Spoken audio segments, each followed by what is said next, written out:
From the Watergate Building in Washington, this is Hotline TV. Now, here's Hotline editor, John Mercurio. Welcome to Hotline TV, boys and girls. I'm John Mercurio. And I'm Mike Memley. Today on Hotline TV, Fletch uncovers a primary victory. There's some thorns in Bush's rose garden, and the House is called back from recess. But first, we're returning to our PTI roots to play a little game we like to call Toss-Up. Producer Nora will choose the topic, and we will choose our sides in this debate. You, our loyal viewers, just have to choose to keep watching, which we really hope that you do. Are you Wilbon or am I Kornheiser? I don't know. Are those people on PTI? Gotta watch. I'm Kornheiser. I'm Kornheiser. Not I quite. definitely want to be. With more hair. Yeah, exactly. Or, yeah, right. Go ahead. Who's more likely to skip Iowa, Rudy or Hillary? Interesting question. Thank you for posing it, Producer Nora. Mr. Memley? I'm going to say Rudy. Let's go with this way, because Hillary now has the memo out there that she's going to do it, and now she can't. She said she's not going to. Right. So I'm going to have to say that Rudy is. And as we know, I think the Republican caucus goers in Iowa tend to be a lot more conservative than in New Hampshire, for instance. So right. I think Rudy is more inclined to take the risk and say that he's going to go for the more moderate Republican/independent zone right. of New Hampshire right. instead of risking it in Iowa. Yeah, I mean, look, I think I actually probably would have chosen Rudy as well, but I can argue the Hillary side. No problem there. I mean, look, yeah, she's got a big problem in Iowa, a big anti-war contingent in Iowa. People like John Edwards, much more popular out there. Barack Obama, much more popular. Even a Chris Dodd, with his support for this, for his opposition to the Iraq War supplemental, is probably going to see himself inching up into the middle of the top tier, or middle of the second tier in the campaign. I think that, but look, I'm not completely ruling out the possibility that this memo from Hillary Clinton's campaign was leaked with the consent of the rest of the campaign. They're distancing themselves from it right now, but I think they want the debate to be going on. They want us to be talking about the pros and cons of whether or not. It's called a trial balloon. And maybe even you could look at it this way. She's criticized sometimes for being too poll-tested and not spontaneous stuff. She can say, "Hey, look, my advisors are saying skip Iowa, and I'm doing the opposite." And could it be, there's another possibility that that Iowa won't really matter that much. That you're going to have people, you're going to have New Hampshire, you're going to have these other states competing as early as late December, and will Iowa still be the first state? We'll see. All right, Producer Nora, next question, please. Who becomes the real anti-war candidate, Chris Dodd or John Edwards? Interesting. We were just talking about that. You just talk the merits of Chris Dodd. Very precious. Are you going to stick by him? I'll take Chris Dodd. Chris Dodd is the man. Dodd mania is sweeping the nation, frankly. Sure, he's the one. Look, John Edwards can do as much as he wants of carping, from the sidelines, from the peanut gallery, about what's going on in Iraq. But his last vote that mattered in the Senate was when he voted to authorize the war. He now apologizes for that and wishes he hadn't done it. But Dodd is still in the Senate. Dodd is still casting the votes, and Dodd's got some cash to be able to spend on these television ads. Sure, I'll take Dodd. Okay, but it's so much easier to be the anti-war candidate when you can just, like you said, go out there and carp and do whatever, That's spout true. off. You can piss off everyone in the. You can say piss on the show. All right, I didn't know. You can piss off everyone in the Senate, like Harry Reid's complained about it. The 08ers have complained about it. So I just think it's a lot easier. Dodd, okay, because he's so low in the polls, is taking the gamble on being the guy, the rabble-rouser in the Senate. But eventually, he's going to have to maybe be held accountable for some of these votes. So. Interesting. Producer Nora, bring us another question. Whose wife will be more important, Obama's or Clinton's? You mean Hillary Clinton's wife? Right. Right. By that we mean. How does that play in Iowa? Very interesting. That's an interesting play. More important. It's hard to say who's going to be more important. I think both Michelle Obama. I hate to straddle this question. I think both Michelle Obama and Hillary Clinton's wife are both going to be double-edged swords in this campaign. Okay, double-edged swords. I see Michelle Obama. She's been all over the news the last couple of weeks. I guess the campaign has really decided to go out and introduce her to the world. I think she's going to be much more of an asset in the campaign in this respect because Bill Clinton is almost too important to go and do all these small little tiny events all over the place. Right. What's the nature of Iowa and New Hampshire? Retail politicking. Bill Clinton isn't just going to show up at every 7-Eleven and town hall forum.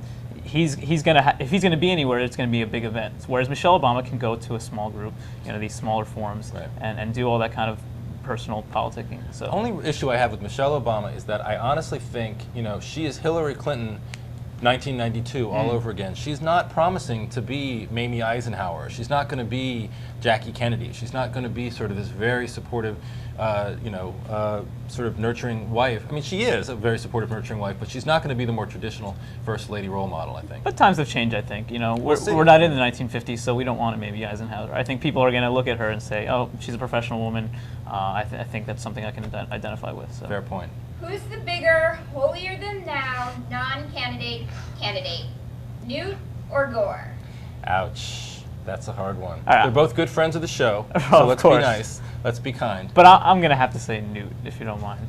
Because at least Al Gore, when he's out there and taking up all this space literally and airtime and all that kind of stuff, at least he's got a cause, which is greater than himself, which is global warming.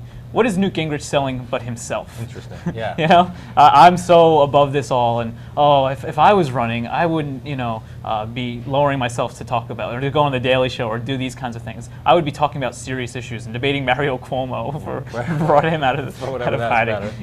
So at least Al Gore has a cause. Yeah, although I gotta say, and I'll take Al Gore, but I agree with you about Gingrich completely. I'll take Al Gore because at least I think Gingrich has in his heart a 10% inclination to run for president, so that's why he's keeping it out there. Al Gore has a 0% interest in running. He's keeping that door cracked open for the very specific purpose of keeping himself in the limelight and keeping his issue on the front burner. And to me that becomes a little cynical. He needs to come out, look right in the camera and say, no, I am not running for president. He hasn't done that and he won't do that because then all of a sudden the lights would turn on. And last question. Oh, another question, goodness. Who'd last longer on the food stamp diet?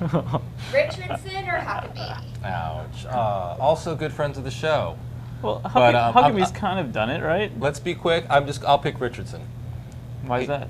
Because he would last longer. Because we have to wrap this up really quick. Okay, well, I'll go Huckabee because he's already done it. He's lost all that weight, so I think he can stick with it. But have you seen his son? Oh, come on. Sorry. Okay, and speaking of toss-up, despite a campaign clouded by questions about his administration's political ethics, Kentucky Governor Ernie Fletcher won the GOP renomination for a second term this week. Mike, what does Fletcher have to do now? How is he going to win? Well, why is my voice rising so high? That's a very good question. I don't know. But Kentucky politics is so exciting. I guess it has that effect on people. Indeed. But anyway, Fletcher, I think he has to now figure out a way to deal with all these questions that Ann Northup was trying to raise in the primary, because the audience now is much wider than just this narrow Republican audience. And I'm sure he has an answer. He's going to keep talking about that partisan witch hunt that the Attorney General Greg Stumbo waged against him. But also he's going to play up social issues a lot. It's worked for Republicans before. Kentucky, though it has a higher registration advantage for Democrats, a lot of those are more conservative Democrats who wouldn't vote for Hillary Clinton these days. Right. And so he's already, in the first day after the election said, we're going to win this on social issues. And Steve Beshear, the Democratic nominee, has been a big proponent of gambling. And so Fletcher says, the future isn't something we want to risk with the roll of the dice. So we've already seen a lot of his game plan. Yeah, that's really interesting. But here's my other question: is there going to be a lot of Republicans upset with Ann Northup for challenging Fletcher, who obviously won, and a lot of Republicans upset with Mitch McConnell for sort of encouraging Northup to run? He didn't actually become a very visible supporter of hers during the campaign. Is there any truth to this Larry Forgy draft movement, who would then challenge McConnell in his Senate primary? It's very interesting. There is a blog. We don't know if he's behind it, or I would assume maybe somebody close to him. You don't just throw up a blog like that without asking the guy. Although maybe you do. But he has said, he called it the emperor has lost his clothes, or the emperor now is seen without his clothes. Obviously referring to McConnell. And so clearly there is some animosity in the Republican base, and it showed that McConnell's machine isn't all that it's cracked up to be. So, hey, why not take a crack and see, especially in a negative environment next year, if you can, go for an upset. Ann Northup was sort of seen as unbeatable, despite the fact that she held a very Democratic seat when she was in the House. She lost, obviously, that seat last November.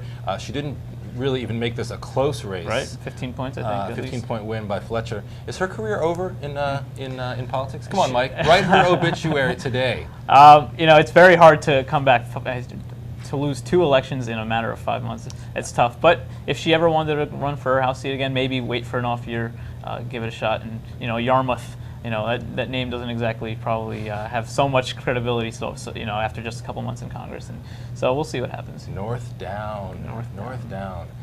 Well, maybe the lesson is hang in there, Gonzalez. Hiring scandals come and go. Mike, thanks for coming, and thank you for going. All right. Really, we always love having you here. And I'm just saying that because it says that on the script. Even on a Friday, right? Even on a Thursday or a Friday. Yesterday, President Bush scheduled a news conference to talk about the increasingly unpopular Iraq war, tensions with Iran, the immigration bill, and Alberto Gonzales. During the entire press conference, there was a heckler across the street from the White House yelling anti-war rhetoric through a bullhorn. Here to recreate the press conference with the disgruntled bullhorn guy, who, by the way, we imagine to be snarky and handsome, is Quinn McCord. And to the press conference. Those who are looking for fault, this is my Bush imitation, those who are looking for fault with this bill will always be able to find something. But those are the same people who complain about finding a little finger in their Wendy's chili. On Iranians, we have been detained in Iran this year. It was unacceptable that they're picking up innocent Americans. Although innocent Americans like Alberto Gonzales could sure use a little pick-me-up. I am credible because I read the intelligence, David. And Paris Hilton is credible because she reads the Bible. If there's wrongdoing in my administration, it will be taken care of. I have confidence in Al Gonzales doing the job. You forgot the part about him having a good heart. This investigation is taking a long time, kind of being drug out. I suspect for political reasons. As I mentioned the other day, it's grand political theater. Such theater, in fact, that we bet everyone on the Judiciary Committee has a Law and Order credit on their resume. We are finding Al-Qaeda in Iraq. And looking for the big news on Fox's Big Story. Whew. All right, we will end that long national nightmare on that note. Thank you so much for joining us. Thank you, Quinn, for joining us as well. Nice hat. My career is over. All right, joining us now, House Race Hotline editor Tim Saad is here to talk about the fallout of the immigration bill on Capitol Hill. Tim has been following this issue closely for weeks, if not months. Tim, you have some relatives in Mexico, I believe? One or two, yes. One or two, good. Cha-Cha, I think. Oh, yes. Nice, excellent. These relatives even have names. Tell us about the immigration bill. Is this any sort of reform that can come out of the House or the Senate, obviously, Senate before the House, on this bill? And does anybody fully understand what the ramifications are going to be on the 2008 campaign? I don't think so on the second point. And on the first point, there can be a bill that can come that could come out. It will not have broad support. I think people will vote for it reluctantly. I don't think President Bush has any pull on the subject, so I think any amount of pushing he does on the subject will not be effective. That's a very good point.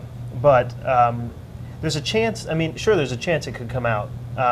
There's also any number of amendments that can be added on here that can just destroy the whole bill altogether. So, when is the last time, if you look back at the president's first, the two terms essentially, when is the last time he's had a major domestic initiative other than tax cuts that have been approved, that have actually gone through? I mean, you saw with Social Security that as soon as he put his name on it, the issue had sort of a target on its back, a bullseye. This issue, I think, in the same way. I mean, the president's approvals are so low that it becomes difficult, I think, for him to, as you were just saying, to try to put any political capital into an issue, into something as comprehensive as this. Sure.